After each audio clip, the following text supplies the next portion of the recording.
T20 विश्वकप जिंकल्यानंतर team इंडियाचं मायदेशी आगमन. दिल्ली विमानतळावर चाहत्यांकडून धूमधडाक्यात स्वागत.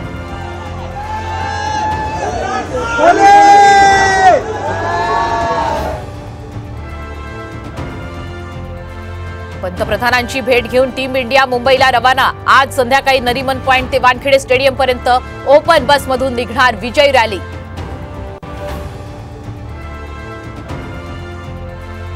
मुंबईतल्या मोक्याच्या जागा अदानींच्या घशात घालण्याचा डाव. विधिमंडळामध्ये विरोधक आक्रमक. सुधारित GR काढण्याची आदित्य ठाकरेंची मागणी.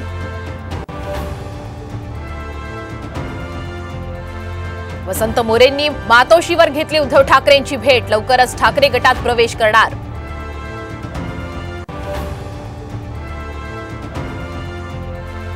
भ्रष्टाचाराचा एकही आरोप सिद्ध झालेला नाही आणि भविष्यात होणारही नाही. अजित पवार यांनी व्हिडिओतून मांडली भूमिका.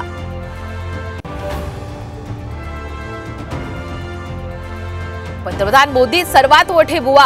हाथरसमधील चेंगराचेंगरीच्या घटनेवरून संजय राऊतांचा हल्लाबोल. मोदींपासून भोंदूगिरीची सुरुवात होत असल्याची ही टीका.